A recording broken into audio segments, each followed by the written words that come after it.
watching Adom TV, Badwam Jumadino, so anopain some seen in a brasso, so TB, Adom TV, Badwam Cassian, some near to your movie, Ubeti, any Presbyterian Moderator, de to a giant and anonymous cheat, no intimate kuntia galamsey, yet the some no ebebro. Na yako a Western North, Mansom no emunswa, Regional Minister, na nanmode to one money mo, say one more, sabeya, in forest no. One more ebe yi galamsey for a free mo, and on a sembina no pay many bro, Adom TV, Badwam, Cassia Ocean live on Facebook, /Adom TV, Extra, Go TV, A119, DSTV, 280, Ko YouTube, search Adom TV Tube, kwadomonline.com, same way ni bebre so ewo. Medidi fear. Amankwa tamaklo enne fufuo party ya shase ko hwese de agigum wo honti mesro ba bia wo bia ne bra Elizabeth Omare enso na echi miduki kama ede amame afia ni DMT said ensem ni chiremo ankasa etie Moderator ya won na da Presbyterian Church of Ghana no ye right Reverend Dr. Abraham na opare kwache ode to edwa Ghana ye nyina ye nta ya hemfo no mo achi na wontimi nkuntia galamsey nyina ya tum se galamsey ni enye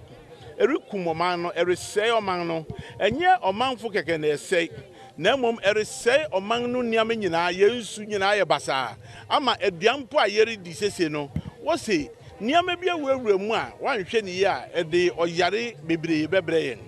enu nti asafo no de bebia yekobia no yetususa ye ka ho asem na yebo dewro se galamsey nye na esese wo jai enne de yeshia ha yabo yen ahemfo no so so se won so won homoden na won mo aye na galamsey no emra fem se betumi kra yentu ase kra otibuaten eyobi a nsem obi no ya adoye okire mu se sanso opese oboa ema de kire ne adesua ho nsem ekonkan ewo kromu ho no munti ena akwakosi sa school dan ama won na ye wo class 4 me hu se me nana waye osisi school kakra na school we see achepa it's been more than 50 years na yenye renovation bia nso to na nso ebe good dem ho na ma teaching and learning was not possible enti no me hu se me na asiesi school dan na me so me se ne dachi bia me ni a me so me ye bi na matoa me na adwuma be ye so ne to so mienu be hu se empanifo no bi e wo kro no ye bi boa kro no secondary school amekọ nso okrom ha ya na obi na de ne blocks ebo afore ma school no timi begina ya menso menya bi koi ti na me so menya na wo se meye bi ekire Sahi Bonzan hene ono anso na ye kontin hene masahi wi oso traditional area no ye na no for ya henkan o toso mienu ode na disato atoye anafo atifi so for no anim so besere pa na galamsey no a warmode se won forest ne de nka minister mfane na esi form onye ne obetumi bia na yeti won so every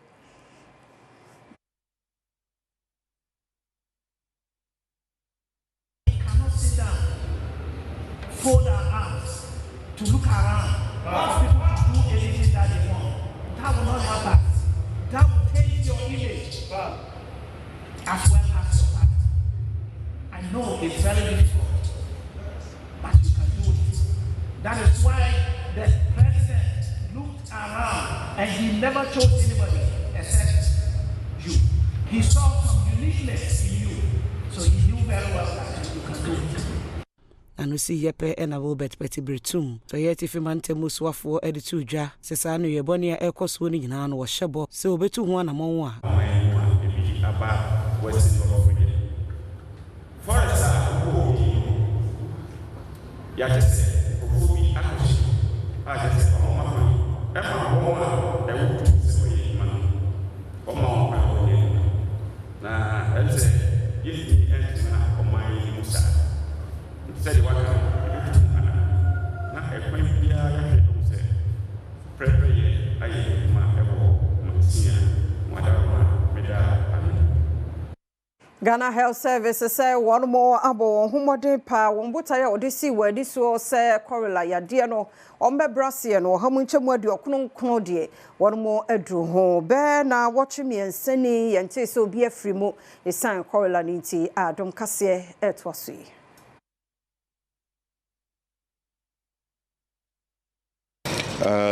Fortunately enough, the cholera situation is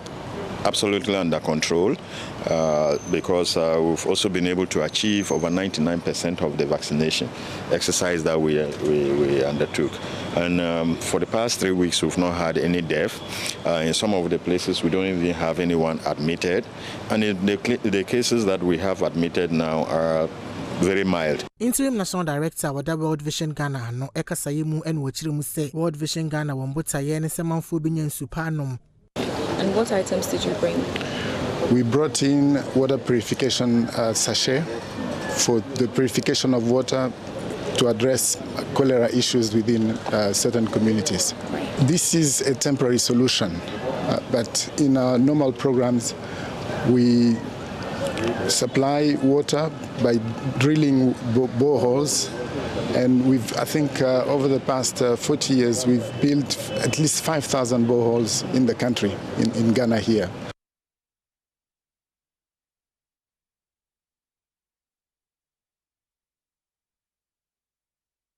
Yatwa anopakasiano so na this year womo Temanebo Center for Democratic Development for Asie ewo Citizen Expectation Town Hall ehia mudie no ebaso no anya kura no womo so ensamo a womo gidi yese womo eka panifo ye beboa no womanya ho kwan e de sansam no atuja.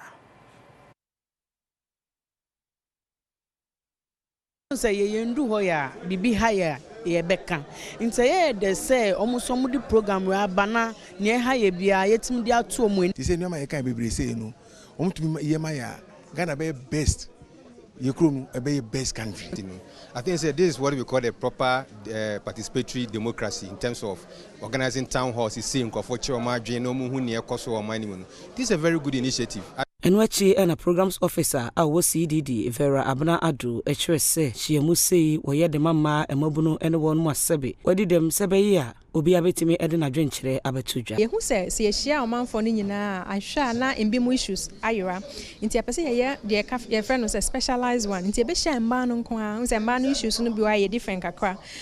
mba no bi ye kwafo mba no bi ewo dwomo omuton ade embim say professional body nti ebehia just mba no pani eni omo edi san komo no ye wi ebesan hia mebu no youth no so na ye eni omo edi nkomo na ye hia aged ye mpanimfo ewo man no mu so ebehia omo na last one be ye persons with disability yenu omodi dem no so yenu omo bedi nkomo na special omo nko a na yenu omodi nkomo na yahwe se na ebe ye wi a ye de report ya call regions ni nyina bebom na ya yete say validation mayen konfifi mantemu na adehye na ewo hono die susu senke be ya constitutional review empanifo nsakraye no oye no onhwe na tumi e wa ban ensemana mampani semu so no ne paw security heads no ke beje sa tumi no na nam eno so beboa ama oposini ana wosre ni ejina ho mo ye na dwuma enya ban bi ana president bi emforiye Adom kase etwaso. So far corruption discussion here na ohia pa na little suggestions another bia na che for corruption no bia no na ehwa enwude oye haw zama Ghana man na ne pempen za the group of wakan ya menwaje pa onye se bia yehude bia for man ni bia ye baje ni wi ya man no for community service no ame e won ohia pa Wanum sa kire se enwumesua mu nkumam mekire basic school mu no so no esese mpanimfo bomodin a se ode wan ho behyem no asiesie no mana baye krabehwe pa wanum ekire mu a se ne enwumesua nkumam mu de no esi atete apansama ye no e ade hadwene ye pa eno nti aban mu mpanimfo bomodin a no wonfa wani enko ne titire ene wonum a wo nkrase no se ne be ya omuso benya nwumesua ehomfa so. I'm passionate about education The reason being that it's so the way a basic education, no, is it's very sad. And you know, I was so passionate about it because people say about me BB, I bet me education system now what Ghana no. Higher quality. We need the quality, not the free aspect. We need the quality. So na Adom TV Badwam kase na ha na bema kwan na no pay ye de sie ye da se emre ni adaje a wo de fam ye ene ye holiday ti so wo hwe a relax na na fufuo party no so giram beat na ejiguma sumu na hampo ni ontu kwa bonten de ajai ti sa wo ba wada wo mabra ya no TV fast yansa aha sabe ya ma wo funu monyema ye kwaba se de tie bia na online stories bi o ho a wo so tie ansa na watu anomo no abeka yensa wa ha ye kwaba